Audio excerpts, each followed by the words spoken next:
बाबा साहब भीमराव अम्बेडकर जी के 134वीं जयंती के ऊपर आप सबको मैं बधाई देता हूँ, शुभकामनाएं देता हूँ। और पूरे देश भर के अंदर, राजस्थान राज्य के अंदर और पूरे बाड़मेर जिले के अंदर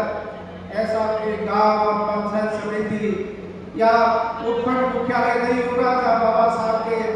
रैलियां और ये जो कार्यक्रम है कई बाबा साहब के विचारों का हम सबके जीवन के अंदर भी हम बाबा साहब के विचारों को निगाह करें। और मैं युवा साथी हमारे जो है उनको निवेदन करना चाहूँगा कि भारत रत्न सदैव बाबा साहब भीमराव अम्बेडकर जी के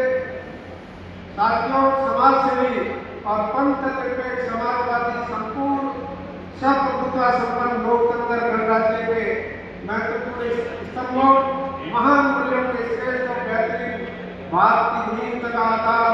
स्तंभ करने वाली केवल भारतवर्ष की नहीं बल्कि संपूर्ण विश्व में अपनी अमिट पहचान रखती है बाबा साहब भीमराव अम्बेडकर जी। सज्जनों, एक महान पुरुष, आदरणीय साहस और युवाओं के प्रेरणा पुंज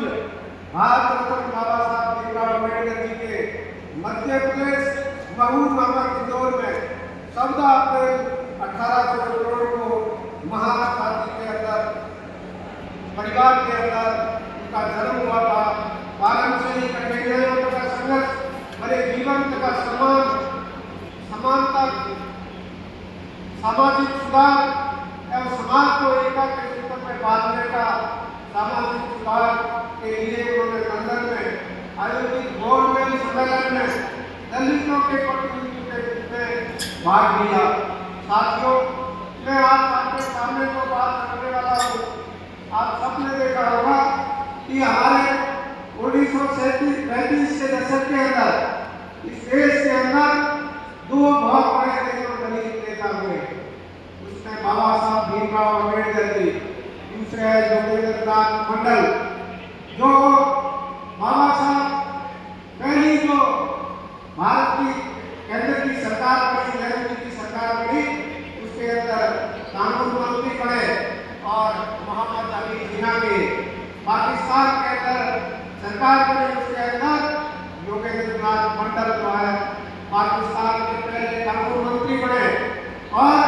वो कानून मंत्री रहते हुए 37 तक और देश पार्टीशन के बाद में, हिंदुस्तान और पाकिस्तान बनने के बाद में, उन्होंने पाकिस्तान की संसद के अंदर जब वहाँ के अल्पसंख्यक लोगों के बारे में, जहाँ हमारे पाकिस्तान के अंदर अल्पसंख्यक लोग रहते थे, उनके बारे में अंदर उनको जो उनके साथ में जो अन्याय, उनके साथ में जो प्रताड़ना हुई, उन सबको लेकर जब लोकसभा के